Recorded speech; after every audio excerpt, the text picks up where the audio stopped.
the Bulgarian side of Fiend have a lot of fight in them, but this time it wasn't enough. They may have pushed Entropiq a little bit, considering how dominant the Mirage performances were going to be, but Entropiq are still going to be happy with their opponent, map pick, win. And there was a point, right, when it got into the game and we were thinking Entropiq are just going to completely run away with it. What do you guys say, like a 16-7 kind of scoreline? And then a few rounds really just got a little bit too wild because the Bulgarians can always pull something special off. Yeah, I mean, it was crazy the types of rounds that Entropiq was losing, you know, to Pistols one time, then to USPs and Eagles the second time, then the 1v3 clutch from Dreamer. It's like at that point you're thinking, well, they're wasting all these opportunities. Fiend can actually make this comeback, but luckily for Entropiq, they had enough in the tank to still close out the thing is, like, the game. they didn't have too much space to work with when it comes to Fiend, right? They had like very little, you know, very little space to work with in terms of like mistakes, right? Their T side wasn't really on point, and there's like defaults were really like slow and unconnected, disconnected, you know, and then spacing, pathing, all these like flashes, everything in basic wasn't really on point, and then they kind of tried to switch it up to executes, worked for a little bit, but at the end it wasn't really enough. On CT side they were given a lot of opportunities to kind of come back, right? But it was like a little too much. You know what was also the difference is, like, we were talking about 4 players from Entropiq that were in the top 10 for this tournament. The one player that wasn't is the player who had 30 kills in this map. It was Krad, right? And actually we were praising Ships, and it was those 2 players who are both the A anchors on the CT side. That was the biggest difference in performance, because Ships, I don't know if it was Entropiq seeing his reaction, because Ships always like throws this smoke in front of Ticket and tries to sneak behind Fire, right behind Triple, and kind of play from that area. And a couple of times Entropiq did this A-pop, they just either spammed him or just killed him straight away. There was nothing he could do, really. He was just dying fairly quickly as the anchor, and as on the opposite side, Krad was doing an amazing job of just either getting kills, buying time, staying alive. And in the end, for me, that was the main difference between these 2 teams. And we also saw some rounds, right, where we saw, for example, the Bulgarian side try to push out a little bit further on the CT side, try and take some aggression back to Entropiq. But even then, they may even get the entry, but after that, it's like, then Entropiq just slapped back. The thing is, like, that I have a problem with Bulgarian, like, T side here was the fact that, like, they were trying to force, like, individual kind of style. And then when you play, like, against Alien, who is always ready for you, and he's gonna punish you all the time. They didn't really have anything to throw at him, and then he just was having a really easy time on the first half, and they can secure them those first 11 rounds, and after that we saw. Now, Yankee, first round you picked out here was round 19, and we got the follow-up round straight after it, because we were seeing some awkward fights in here and a very lot of back and forth moments. Because here you're thinking this could be a way in for Fiend, right? They have a couple of saved guns, a couple of nades. It was a slower round from Entropiq, and this molly on top of Balk is usually a tell teams want to go away. They would add a molly for Shadow, and here comes the defensive smoke from Red Star, and that just makes it awkward, right? Like they understand that sound is there, but they're not really sure how to clear it, and you can see how disjointed the hit becomes. Fiend is just picking them apart one by one. They're getting all the kills, really. Here maybe getting a bit overzealous, right? In a 5v2, just you thought maybe, oh, this could go horribly wrong, but they still close it out. They're thinking, okay, now they can get some momentum, maybe mount a comeback. This round was a little bit of a gift, but as we're going to see, like Entropiq was able to bring it right back. In a situation like this, where you kind of see that they're stacked on that side, right? There's somebody needs to call freeze. Somebody needs to call a stop. Even though you sacrifice maybe one guy and a bunch of utility, the round is still not over for you. If you force yourself into these defensive smokes, right, you're just gonna end up slaughtered. Like they were right here. Somebody needs to call stop, freeze, let's go back, or just wait a little bit more to see what opens up. Yes, we don't have any flashes, but we are still alive. We have guns, they don't have guns, right? And then you can do something different. Maybe walk into B, maybe fake something with the utility you have, and then go back and just win the round. They were just gonna force themselves into that A side and kind of cost them a lot. But this reaction from Entropiq on the next round, the straight, just fast play was something different. And they repeated this like 2 or 3 times, right? Like Krad goes on middle by himself, they're faking default. You can see 3 players just going out A ramp and 1 player in apps. You can see this time it was Bubble who was behind Fire, ships towards connector, doesn't fare any better. Hard, they know where he's at, he's low HP, he's stuck 4v3, they have control of the side. And also they, you know, Elian, also because of the low HP player, goes for a bit more control. That's important. You don't want to get stuck behind playing in the back, because the players from B still have all their nades, so that makes the retake still very much viable. And yeah, they're going to just get this kill, pretty much finishes the round, and that brings Entropiq right back into it. I'm not really a fan of those like double calls. You know, when you lose a round on A, then straight up go another round on A, like very next one on A, and then sometimes it can be like a double-edged sword. I'm not really a fan of those kind of. I would rather go for a timeout or for a default, trying to like feel things out and then make a call. They were I felt like they were kind of forcing to finish the map as soon as possible, and almost cost them. Luckily Krad was like on top of it. So. And then the next one is the Dreamer clutch. He's been clutching out rounds across the entire event, yeah, but this one was like, oh my, okay. Entropiq's 15th round was almost guaranteed, and he pulled it out. It's crazy because, they're 4v3, they're in a good position now. It's even a 4v2, the bomb is planted. 4v1. It's a 4v1 in the end, I mean, against Dreamer, and you have all the positions, so it's like, why are, just don't peek him. Like here you can say, the guy in apps is saying, I'm playing on your contacts, right?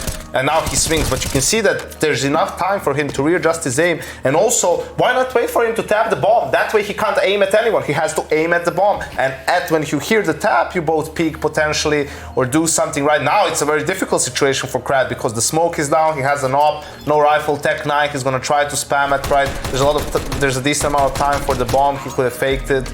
And yeah, this was one, they win this round. It's like 16-8 most likely, but instead it prolonged the game. I can understand being a little bit, careless when it's a 4v1, right? I can give it to them a little bit. Maybe if the first guy, as soon as the first guy died, you need to play it smart, right? It's still 14-7 or whatever it was, right? 13-7. And then you just need to play it smart. The second guy kind of just gave up his life, and then all of a sudden you're a 1v2. At that point, again, somebody needs to like communicate and tell like, guys, chill. It's to even play the time or play whatever, like crossfire, whatever is the situation right there. They were kind of eager. I understand the guy from the halls going for the trade. He was like, it's an instinctive kind of play to go for the trade, but sometimes you need to, as a player, need to read the situation properly and then play it off. You need to go for the long con, James. Go for the long con.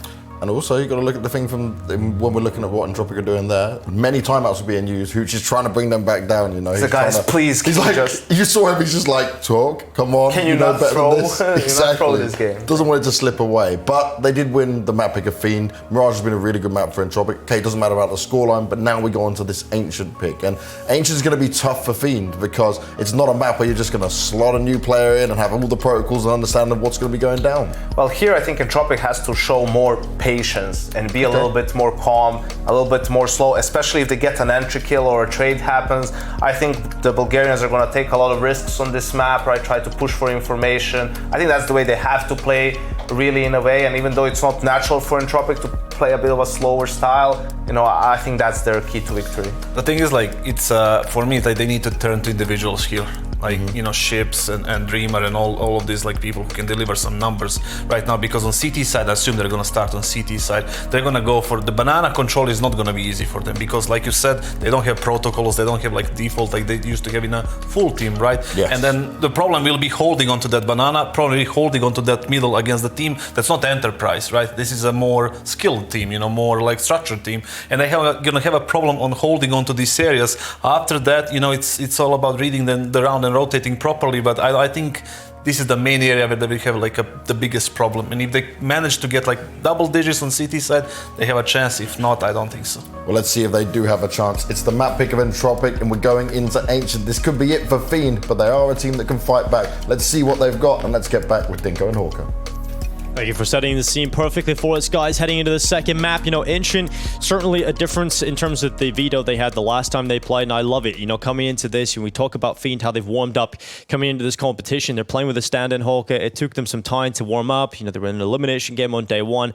The problem is, though, they haven't played Ancient at all throughout the play-in or the main event yet. This is definitely going to be just new territory for Fiend that no one knows how they're going to be able to perform. Entropiq at least looked shaky at times, but at least played it in this competition. Yeah, I wonder if we'll see Fiend just go for a bunch of plays towards that B site and just try and turn it into fights at times, because they might not have too much up their playbook. We don't even know if they have those A smokes locked in properly. I'm hoping they at least have the mid-control protocols too, because I think those have really started to become pretty standard in the meta. You'll see the T's throw the 2 smokes towards Donut and top mid with a molly behind it to make it hard to fight for mid control. And then the CTs have to decide whether they want to double molly, whether they want to play ahead of those nades. So I hope they have these sorts of things in mind before the round begins. That's going to be really important for Fiend here, because if you don't have those simple pieces of the puzzle, you can't even begin to really play the round properly. Yeah, absolutely. And, another point that we really have to focus in on, keep an eye on throughout this game, is what Yanko said in terms of Entropiq trying to get them to play slowly coming into this. When you look at Krad on the CT side, he will push B ramp a lot. He'll try and force that fight down on B ramp early. I'm intrigued to see if that's going to be the case against Fiend or if they change their game plan a little bit for the Entropiq side. That'll definitely be a key point to focus on the map. And I think Krad is going to be very confident after that first map performance. You know, coming into this event in particular, he was a little bit quieter, but massive performance in the last time around. But we're hopping into map 2 of this semi-final. Fiend looking to try and stay alive here in Budapest. We'll see if Entropiq can send them packing and book themselves a grand final spot against their CIS counterpart in Gambit. Bubble's pushing down into lead lane. There's going to be the opening, and Krad just takes 2. Starting a good start into this game. Red Star and Bubble both hit the deck.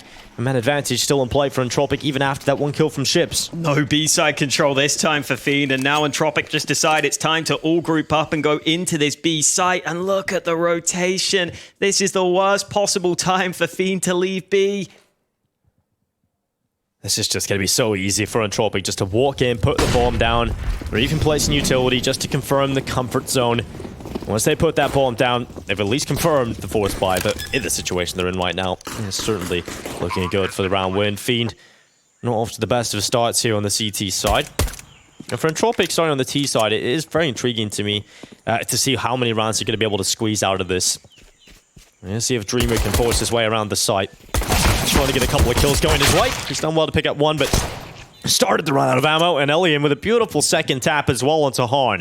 Let's start here for Entropiq. And just Ships left with no real shot. I'm sure you guys at home, if you ever queue with your teammates in a matchmaking game, you know how powerful that P250 can be on the pistol for the long-range fights on the T side. You saw Elian trying to peek mid at the start of this round.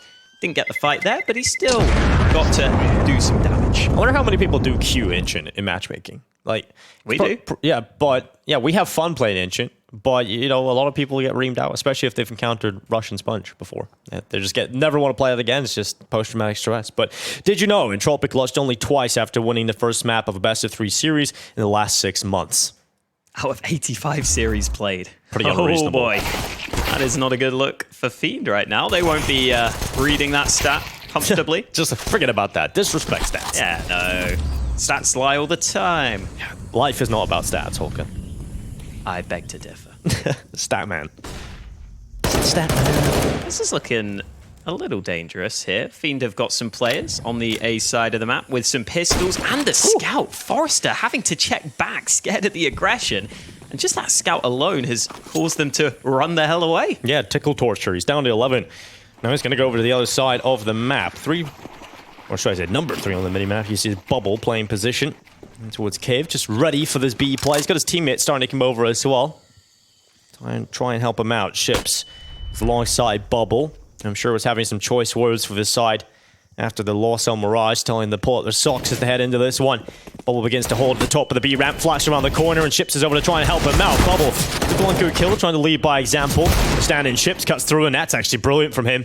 Good headshot onto Nickelback, and he's got a second as well. The deal shot's delivering here. And suddenly it's just Krad and the player Forrester who took damage in the initial beginning of this round. So Krad really has to do the heavy lifting, but this time Ships does not have a deagle. In fact, he's found an AK off the corpses.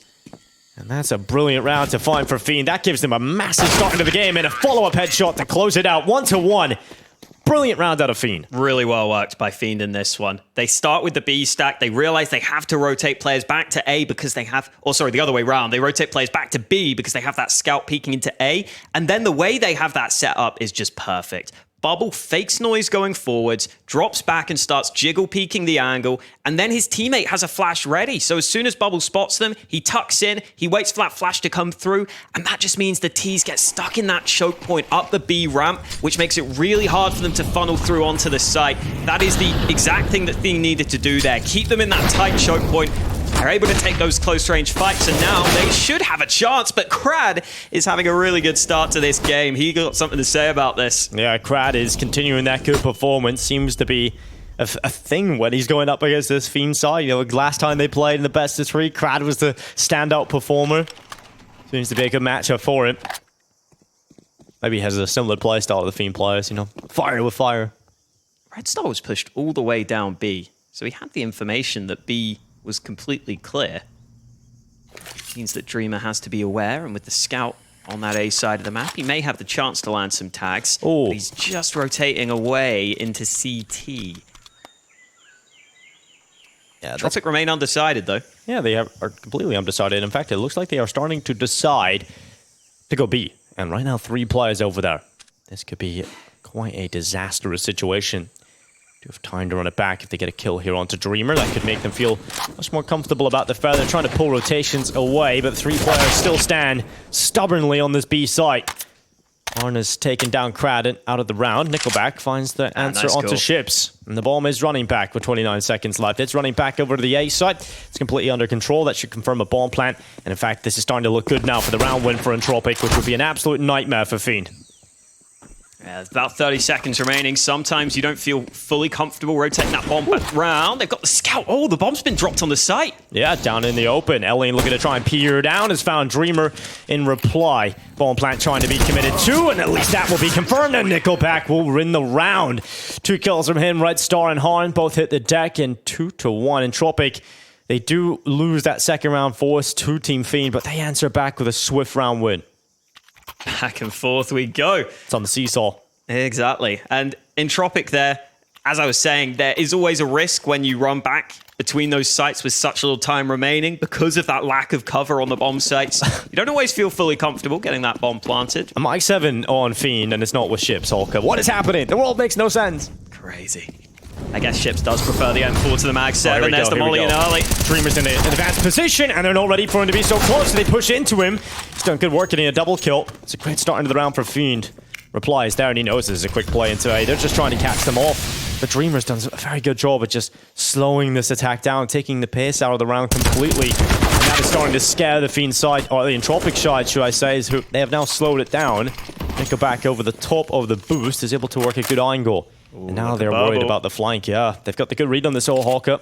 But he's got, look at Bubble. He's got a bubble gun. You can play around this pillar, though, and it's actually really awkward to clear all these angles. They spotted him. Oh, he made steps, I think. Yeah, they spotted him as well, I think, going behind the pillar itself. He's just trying to pull them into the fight. Nickelback doesn't know he's gone back, though. He has no idea that he's gone back into this corner, and that might just help out Bubble. But the Mag 7, cruel mistress at times. Definitely range where he could have got that kill. I think his crosshair was just slightly off. And now Entropiq, with 44 seconds remaining, open up the chance to go back to the other side of the map, but they're not making the most of that chance. Instead, they think that Fiend will have left this bomb site open, and A looks like the correct call right now. 2 of them low, though. Just a body shot would do. The body shot of the Deagle looking to be landed, and Red Star can certainly connect those on occasion. They're all low. Unfortunately, the body shot does land onto Nickelback, who had enough health to stay alive. So this 3 versus 2 will continue to pan out, but pointed out by yourself, Hawk, they are very low on HP. So back into the site is certainly a possibility, but they've got to move with pace because they do not have a kit, nor do they have utility. They've just got to hope for kills, and Elian is so good at just getting that 1 kill, and Nickelback had the read. Gets the headshot on the way out, 3k for him. He's been very good in this competition so far, Hawkeye. Just cast your mind back to the beginning of the event. He had a massive showing in the opening against Sinners. He's kept up his performance. You know, obviously, he drops off a little bit, but he's still kept up some great showings. It's definitely been a solid fragger for this team. This is that early play from Dreamer, getting into the advanced position. Entropiq threw that molly down so that they could try and run up and run through the molly with that slight gap in it, but funneled straight into the crosshair of Dreamer, who made that round competitive. But Entropiq have held on early, and now the USPs are charging forwards with full confidence. Oh, hang Forrester, on. get your gun out. There we go. AK was not in the best position to be recovered, but luckily gets away with 1. The rest turn back from Nickelback and Lackey. Has pulled down the numbers, and they survive the scout. They lose 1 player. And nothing recovered for Team Fiend to get that round over and done with quickly. Thank you to them. I like in those rounds that, like, you can see they have full confidence on the push, but the confidence comes from the fact that they just know the round just isn't going to happen. Like, right? It's like, well, let's get I'm the next one screwed going. anyway, so I might as well just sprint at them. Yeah, just get the boring rounds out of the way, Hawker. Get into the gun rounds. That's where we all want to be. It's just good from Where's Entropiq Forrester's so gun? far, though. You know, you look at the lead they've got in this T-side, Hawker. It's where's not like- Forrester's gun? Oh, is this the glitch? They're all looking for it Oh, for him. no. It's in the water. It's in the murky water, Hawker. He's got it. He's got it. They went scuba diving. They found the hidden treasure. Hopefully it's not jammed up with water. Hopefully it'll still manage It's all to fire. sludgy. It'll be fine. But look at the control they've lost because they were stuck in spawn at the start of the round. They've lost full B control early. What a bad start to this round. I love how they had to send a full crew out to fight. It's like, Forrester, you can't do it alone. Just help. Get some help. Ooh, flash into mid. Nickelback actually just wins the fight straight up, and Ships is now out in the open. And this is that control that Casado was saying they need to win here on the CT side. They need to win these battles. Lackey, my God. just one bullet left for Ships, and he taps it right into the chest of Lackey, who was low on health. So Ships very lucky to get away with that. They're creating a lot of strange circumstances, but again, Entropiq are still doing a good job at dealing with these so far. There's that individual prowess out of Entropiq that's won them those fights as well. You know, Nickelback continuing some good entries. Didn't really have the utility in place to do it, but they're turning their attentions back into B. And the good situation here for Team Fiend. They have got 2 players over here. Only the one smoke for Entropiq, but that could be used to cut off this angle from Han. That's exactly how it will be used as they get onto the site with that smoke. And that's going to sever off the team play between him and Ships. They can't play together. They can't work in tandem. And so for that, Ships is down and lost his life. It's now a 2v4, 2-man advantage in play for Entropiq as they have double the numbers. They've also got double the cash because you look at the situation for Fiend, they don't have a lot. They've got to just back off and save what they've got. Save their weapons for a rainy day, which might just be round 7. Doesn't rain much here, I would say, Hawk. It doesn't really look like the weather. I mean, there's water in the ground. Yeah, it's not raining that much in Ancient. Never have we got there and it's been a rainy day. The sky's always misty. It's never raining. It is a jungle. I'd expect it to rain a lot. You ever remember the server. Oh, Harn needs to be careful here. You can't be losing your rifle. Catches the timing. Yes, he gets caught, and that's Harn down. Just one rifle in play. Dreamer's in a very good position. He's all the way back to his T-spawn. This is the helicopter cam. Often can happen on Ancient. We're in the helicopter, Holger. We are looking at them from above, and I'm just admiring Nickelback from the helicopter right now. 11 kills. Yeah, that was 6 rounds. That was unreasonable from Chips. Just one little bullet into the chest. Did you ever go to the Rainforest Cafe? I don't think so. Oh, dude, that was the best. I'm sure a lot of Americans know about it. I think there is one in London, Hawker. If you've never done it, go and check it out. Just a cool themed cafe in the jungle. It's ideal for a child. What? So you've recommended it to me? Yeah, we're the baby grown man. It's yeah, well, you know, some people would beg to differ in Twitch chat about that, Hawker. You and I are definitely the baby casters. I'm nearly 6 foot. I have to say nearly in front of that. All my 5'11" kings out there. I'm sure someone will just warp out the tape measure and maybe. The best thing is, so I'm honest about my height, right? I'm 5'11", and then sometimes someone who is shorter than me will come up to me and say, "Oh yeah, I'm 6 foot. So you must be like 6'1". And I'm sitting there like, yeah, no, they always like to you are squeeze a out liar. the extra inch, don't they? Absolutely. Not just in liar. their height either. Ooh. Minute left. Not a lot here. As Harn is going to get caught. Forrester, well, he's taken more than an inch off Harn. He's taken his entire head off his shoulder. Oh, that's a nice shot from Lackey. I'm also just now realizing that the majority of the audience probably don't know about feet and inches because we are just weird UK people who don't use centimeters to talk about height. 183, is that 6 foot? Don't Something ask like me. that. Something like that. Don't ask me. I remember the only time I ever had to use centimeters was at school with a ruler. 30-centimeter ruler. Classic. At least it's not ounces and pounds like the Americans. Entropiq so far haven't really allowed Fiend to gain any inches in this matchup. They've got 1 round total. Yeah. They're finally back to the guns though. Han has that AWP in hand. They've got the M4s to work with. And this is that standard mid control we see often. 2 smokes, a molly to make it hard for the CTs to fight for mid. Entropiq gaining map control across the board early. Oh, Crad's about to swing him for A1S charges into the fight, and Red Star at the top of the ramp brings down Crad. 4v4 with 1 minute and 30 seconds left. I'll be pretty happy with this, at least for the time being, on the T side. Just weakening that defense at some points. But Fiend have been very active, making rotations. It's been a lively CT side for them. Sneak up towards this site. Bubble is in cave right now. Red Star has the sight line, but he's so far back. They might sneak up on Bubble. Oh, this could be explosive. This could just be something you do not expect. And Bubble is even being tied down as well. They smoke off the cave, and they know that he's pinned in there. He's trying to deny the bomb plant, which we have seen a lot of at this event. And Ships, with the distraction, has actually slipped his way through for a pick. Unfortunately, just one for Ships as he's traded out immediately by Elian. 3 versus 3 right now. Still certainly a winnable retake here for Fiend. They've got to go. They haven't won many rounds, and this is a great chance. It's a golden chance, in fact, but the flash from Harn connects on the Dreamer, and he's blinded. And Forrester, for that, gets a free kill. And Harn with the AWP is worried about so many different positions. He got the right read on Elian's spot, but couldn't do much about it. And Bubble, that was pinned inside the cave, tries to emerge with some openings, but just couldn't get the kills required. You know, Fiend are getting themselves into situations that look winnable, Hawker, but it's little details that are catching them off. These retakes aren't quite working out for them. And just every close round is just going Entropiq's way. And you have to have that awareness of how to play retake on this site sometimes. Just Forrester sneaking up means that they've gained a lot of ground initially. Look at how far in Elian gets. It's always nice for the T's to have those advanced positions. It's not always easy to play that post-plant. Bubble actually said in an interview they wanted to play Gambit in the best of 1 on Ancient, or at least he did. It was his teammates who called for them to play the Dust 2 instead, which was clearly a good decision. It worked out for them in that BO1, but he thought he could outcall Gambit on that Ancient. He said he thinks he's found some weaknesses in their setup. Apparently Entropiq are just a different beast, though. And they went towards Dust 2. Worked out pretty well for them, didn't it? Yes. In that Gambit opening. They played a lot of Dust 2 in this competition, Gambit. Starting to seem a little better on it now. But look at this from Ships. He's around the backside.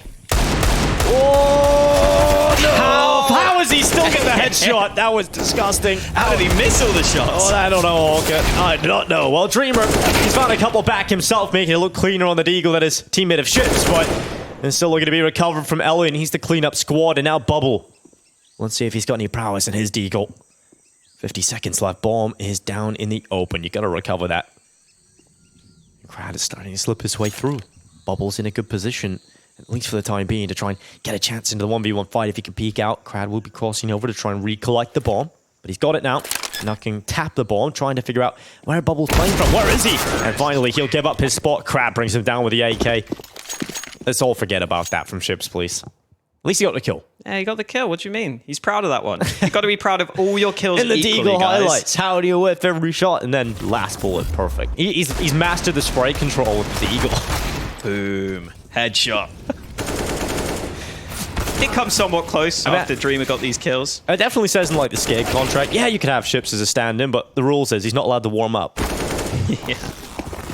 They want him to do well, I'm sure. They want to do the region proud here, and I think they have. Oh, miss Molly that from the CT side.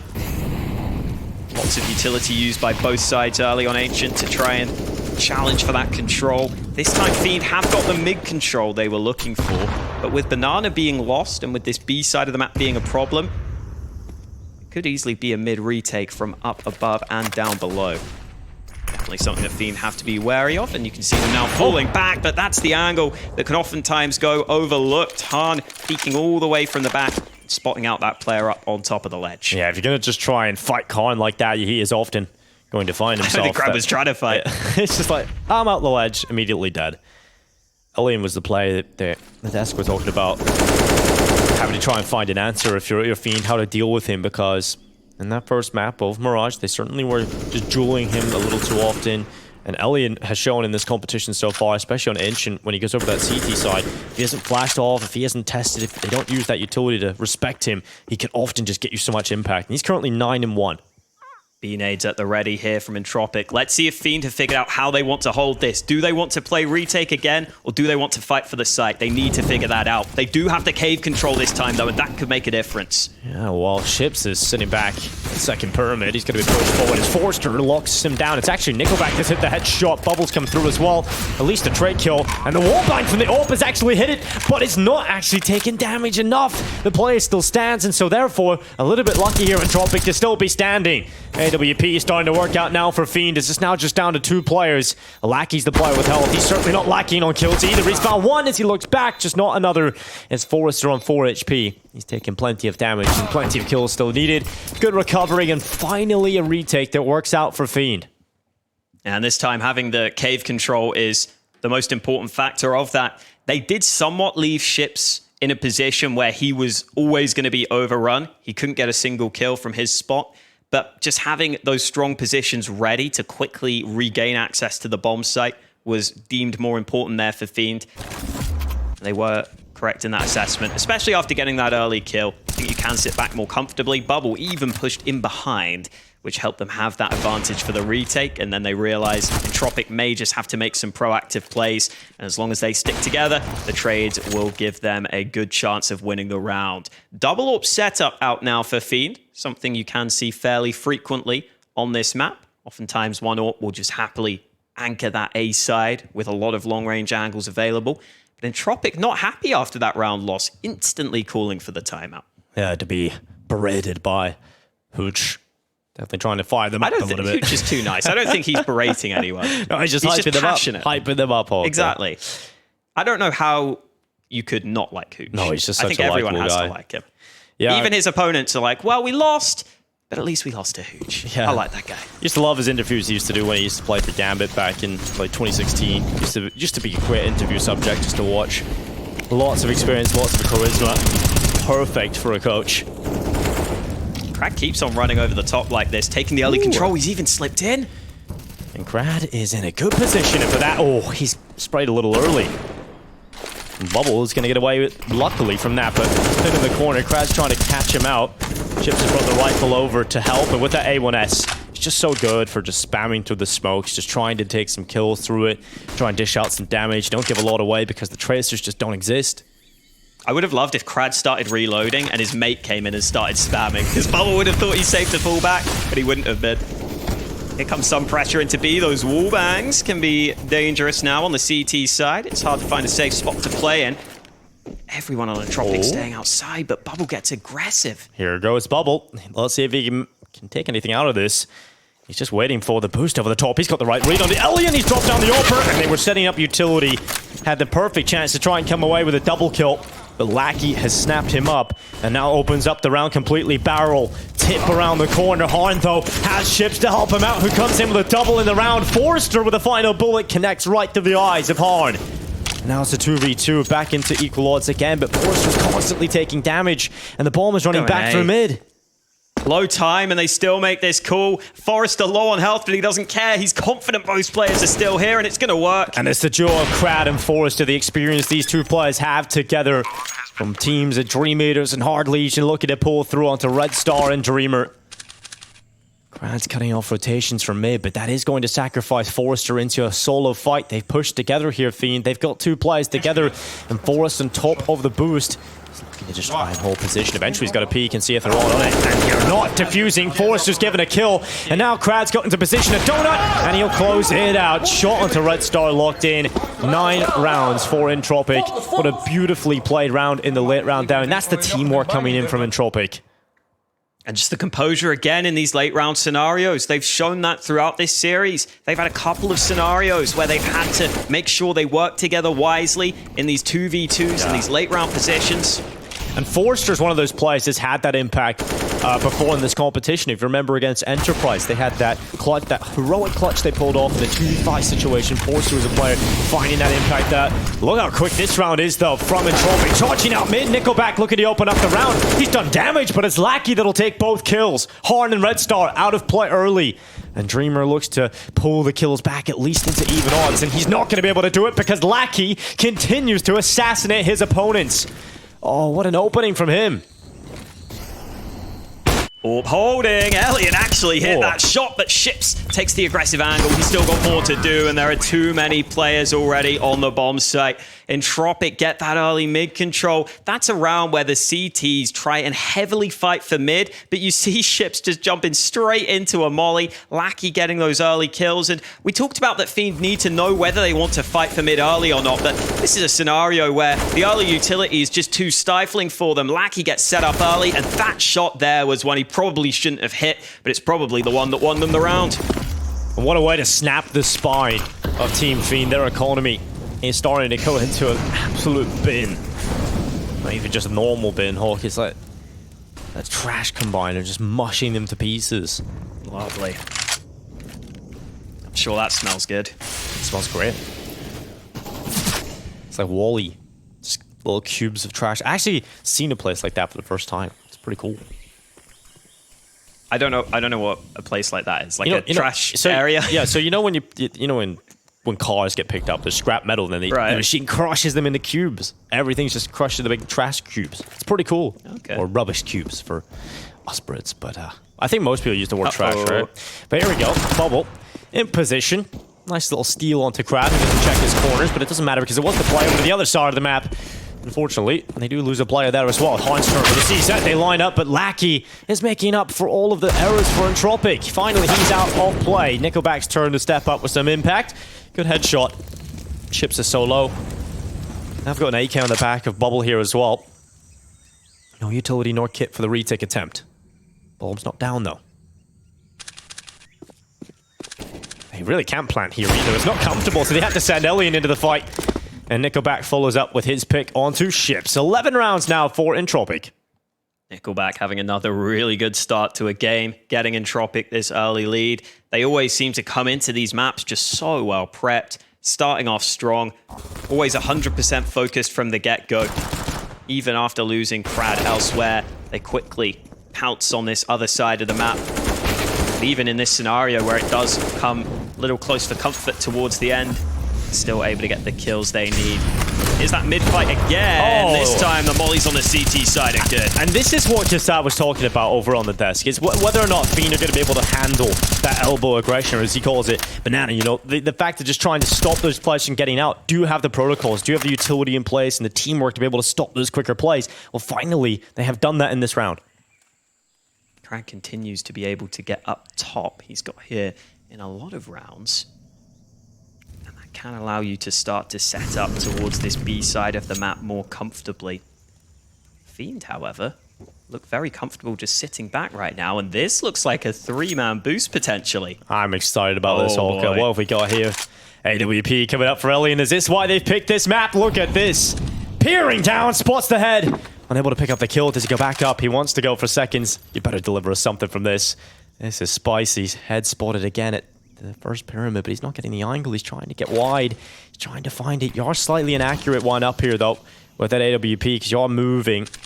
They saw he's hit the shot. Look at the damage done. That could have been a massive opening, but it's not the kill. Instead, they've lost players, and now they're losing all of them. The time wasted for the boost is allowed to play into mid. And a great answer that from Fiend just to take that map control back. It's a cool idea, using the smoke into the site to bait that player out into the open. He So thinks cool. he has to look for info, but it doesn't get them the kill they needed, and now they just have to make a miraculous play into this site with no real nades to do it. I think we were seeing more of that, Hawk. I think a lot of teams will be picking that up now. Forrester's going to walk his way in towards this B site. Harn, close position with AWP, but he doesn't care. He uses it like a shotgun with a big scope on top. And Elliot now in a 1 versus 5 with 5 seconds left. It's a safe call having to be made. It's this time. They hunted him. At least he dies that before the time. He has $12,900 as well. He's not going to be worrying too much about the cash game. But 11-3. Last round of this half, Hawk. Entropiq looking to try and close with 12 on the T side. We often talk about Ancient being a map where it's very difficult to post T rounds. They've got 11 of them. I think just theory crafting a bit more on that boost quickly. That's the sort of boost where I would assume you would normally use that in that exact sort of scenario where you lose a player early and you don't think the CTs are going to be pushing for for B-sided control, for example, because that is a boost that seems quite susceptible to some aggression at times. So once you go a man down, you can kind of feel comfortable the CTs aren't going to push. Maybe you can get that pick and get you back into the round. Yeah. And with the way the CTs play often on Ancient, it's quite hard to pull that out consistently just because you can be caught by some easy, quick aggression through cave or down the B lane. So yeah, certainly going to be one that I'm sure teams will use more often, but it's very situational based. But we head into the last round of this first half, Hawker. Ahead of this one, Fiend have a bye. That they do. They want to get 4 rounds here after winning that previous one. That molly into mid doing the early damage as you'd expect, but again, Bubbles got into that cubby. They've been using this a lot, but he's mollied. Yeah, mollied out of position. He's just going to smoke it. He's going to keep that spot. And just staying inside of a smoke sometimes just draws attention away. Just pulls their attention and keeps them focused on that one fight. I mean, they've got him trapped this time, though. Red Star's smoked off. He can't help Bubble at all. Yeah, he's just stuck inside of the smoke. He's just trying to bide his time, and that smoke won't last forever, so he needs to make a play. He tried to play with a flash of Red Star, tried to pull him out of the hole, but Entropiq just so patient, waiting for that mistake, realizing they had him pinned, and now they're challenging down in towards Donut. This is going to be a quick play from Entropiq as they start to turn up the gears. It's a couple of kills, though, from Fiend. Red Star and Dreamer line them up. Krad gets involved for one as well, but they're still down players, and Harn isn't smoked off. Utility not being used out, and it's just Krad needed to win a 1 versus 3.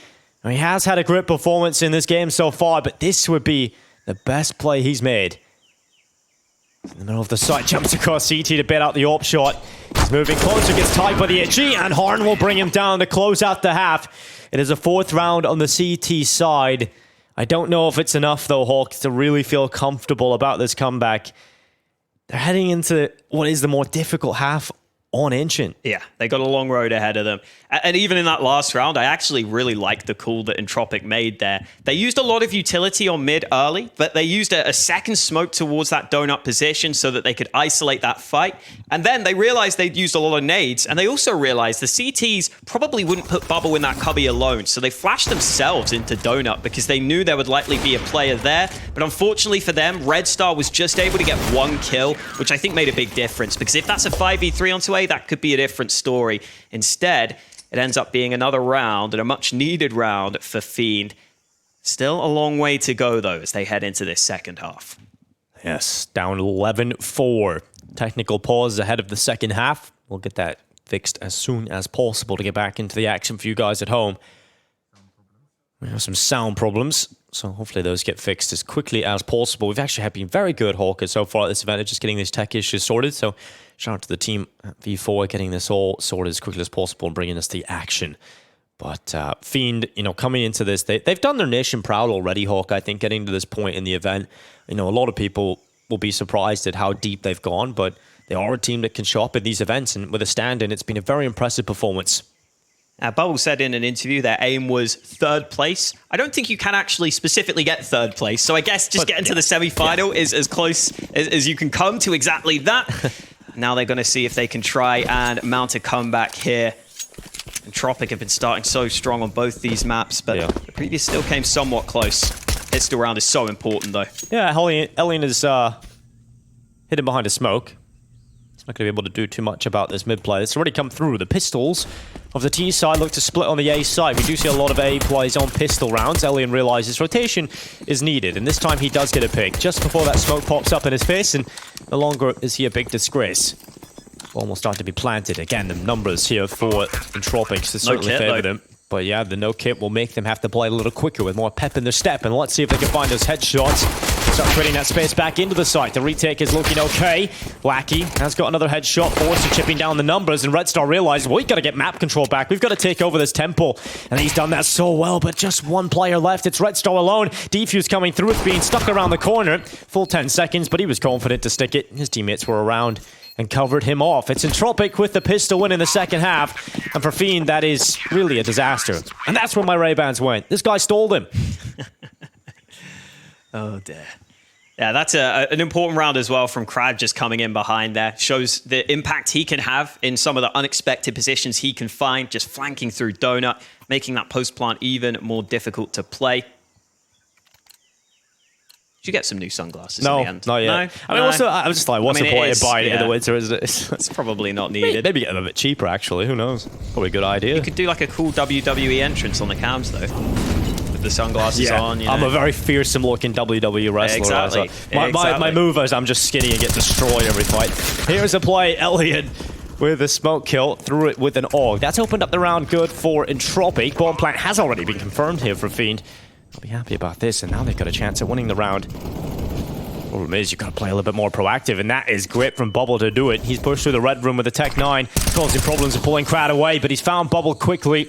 Hasn't been able to run that clock down, and the fuse is now super long. He's got to hold on here, Red Star. He's just got to try and stay alive as long as possible and cause problems. And in the smoke he goes.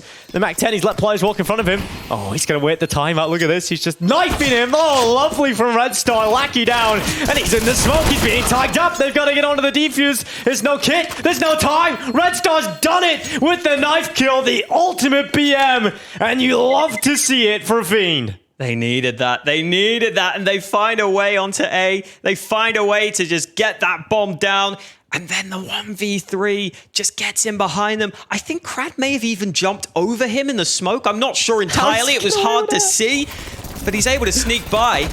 And that's the most important thing, because they had no clue he could get in behind like that. And this was good from Bubble, right? Because as I was saying, when you're on the T side post plant, especially with your initially down a player, it's very difficult. But this is beautiful from Red Star. You'd love to see it because he actually buys a few extra seconds as well by just knifing him off the bomb.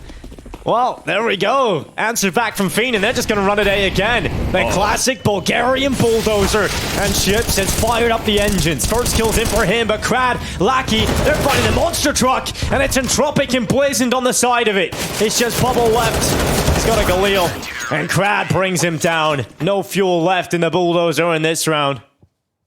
Oh, and they lose out, and now their money's in trouble. And that is sometimes the issue when you go for these fast A plays. That position specifically that Crad was playing can be really strong if they just try and push out through a smoke.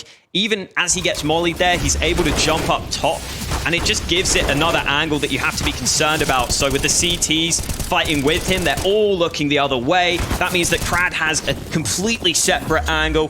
Final few shots converted for that final frag at the end there.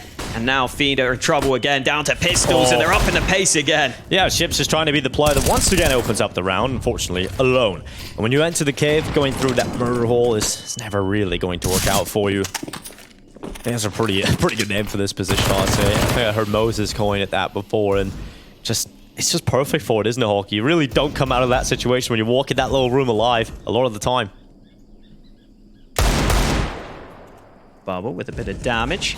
Yeah, especially if you don't have nades in matchmaking and you don't have teammates to help you, it's definitely apt. And it's good for CTs as well to try and go for that double setup where you have the crossfire between the doorway. You never know what's waiting for you, man. It could be a Zeus. Yeah. I'm always scared there could be like a little spider in there. It's like open up a CSGO case, you know? Could be a knife. Most likely just a dirty little blue skin. There's nothing dirty about a blue skin. There's some good ones. No, blue skin's horrible. Have you even got a red? Have you even got a red in your inventory? I don't know. I don't care about skins. That's fair enough. That is fair enough. I respect it. They are really a waste of money at the end of the day. Just looks cool.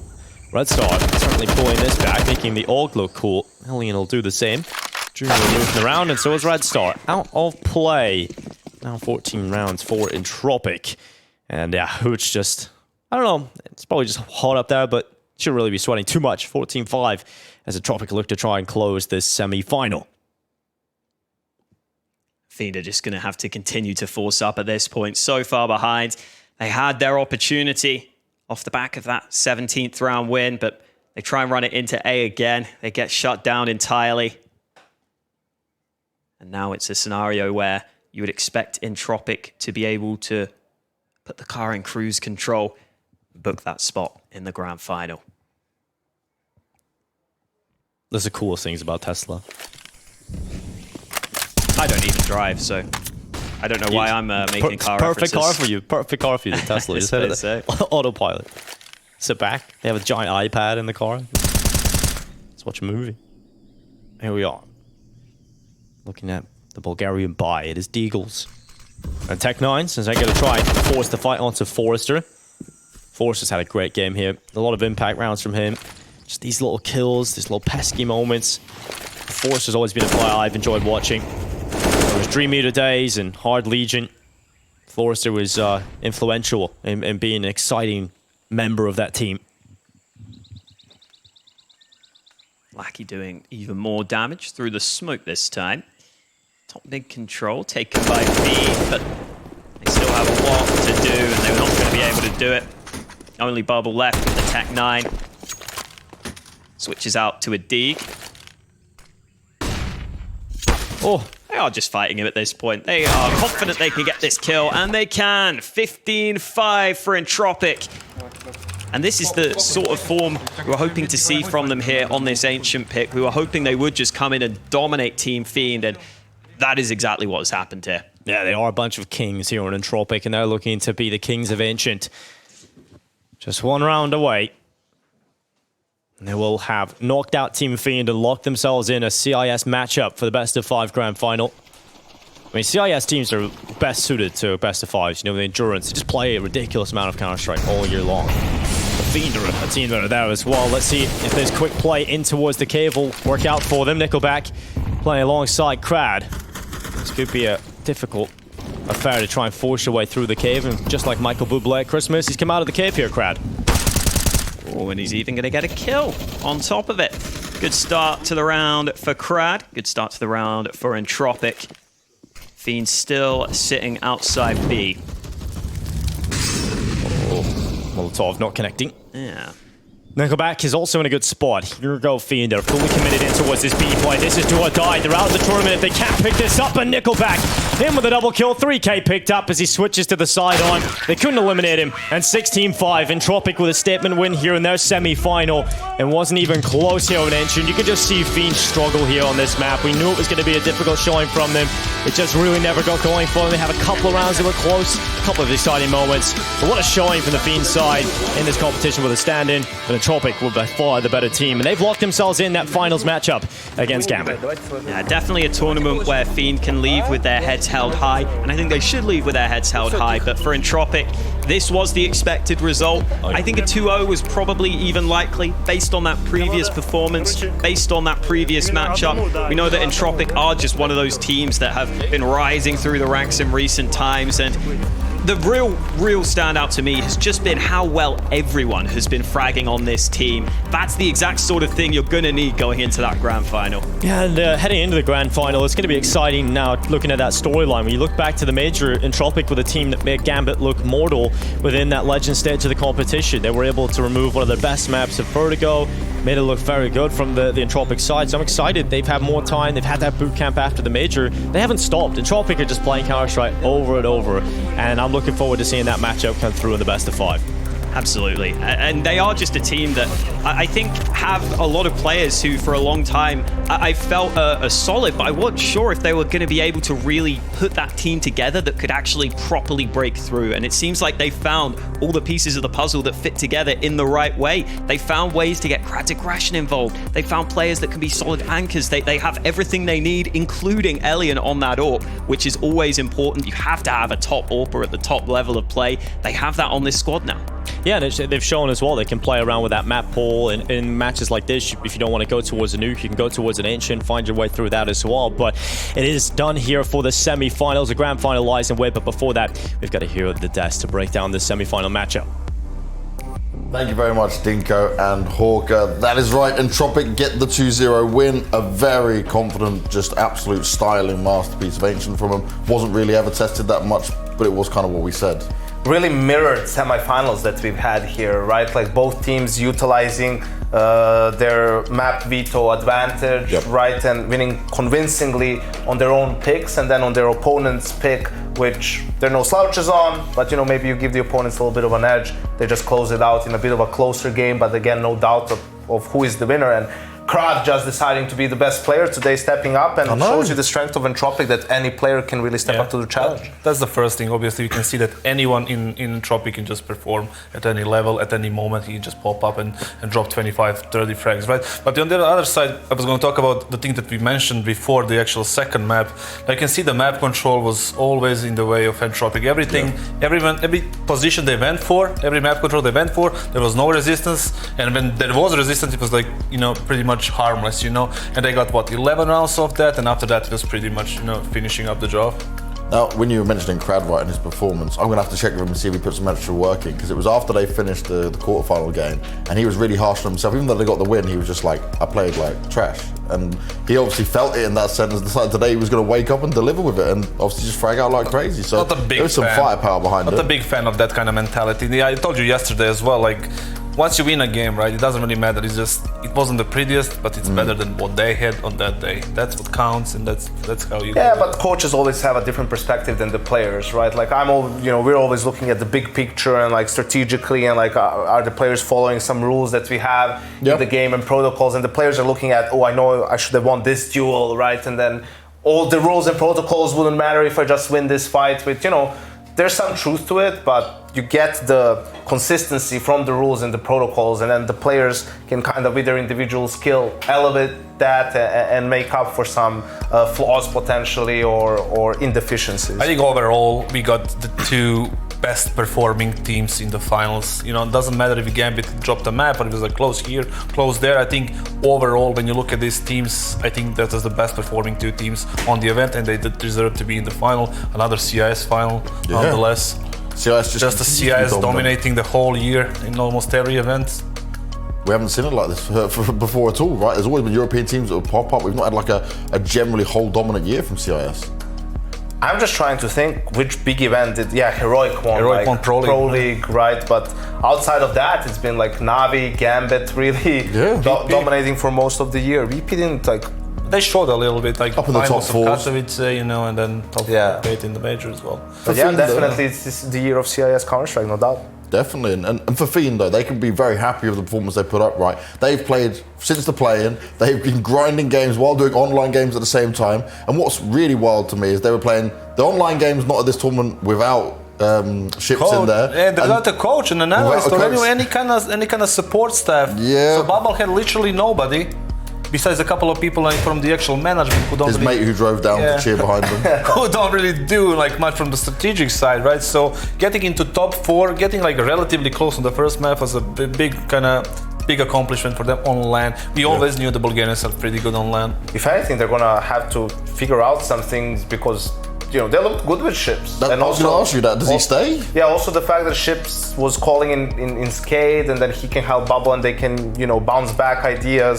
Maybe we see some sort of a little bit of a Bulgarian shuffle there. End of the season, end of the season, you never know what's going to happen. End of the year, maybe they wait a couple of months, but yeah, they looked good. And I think if Ships has a slightly better game on Mirage, right on the CT side, if they can shut down some of those A pops that they work so well for Entropiq, we might have seen that third map. Well, now we're set up for the grand final. It's going to be Gambit taking on Entropiq, right? And obviously, I won't do the pre-show for it now in a sense, but when it comes down to that matchup, on paper, you'd look at it thinking, oh, this should probably be like a 3-0, 3-1 right to Gambit. But Entropiq did take that map off them, and we wanted to see some more from these guys. Exactly the thing, like Entropiq won in the major, right? It was a Vertigo game, 16-14. It was a close game, but it's Vertigo, one of the Gambit's most powerful maps. Yeah. And it was on the major, right? So I think Gambit is going to be looking for that revenge, But overall, I wouldn't put like Gambit in such a driving seat as people would think so. One of two things will happen tomorrow. Either Gambit will win map 1 and stomp Entropiq 3-0, and that's going to be a quick best of 5.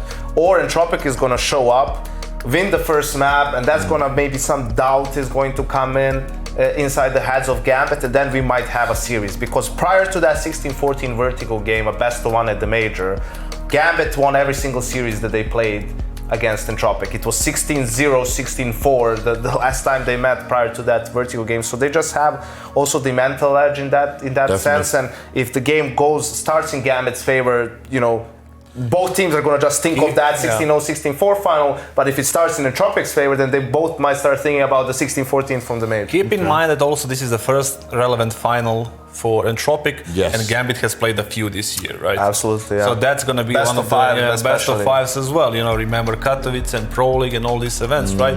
And they know how to play those events in the finals, and then that's going to be like one of the key advantages they have coming into this. So it's not going to be like Shiro's, great performance throughout the event. It's going to be that, right? Because they on the other side have Alien, right? And then he's playing really good, and all these kind of support pieces that can pop out at any moment. I mean, overall, I think performance-wise 50-50, but some different angles from Gambit's team are going to give them the advantage. Well, let's see how it goes down tomorrow. We're done for a very fast day here, full of 2-0s, but we have got Gambit and Entropiq in the grand final. It's going to be a best of 5 tomorrow. You can join us here live on the desk from 2:30 p.m. CET. We'll see you then.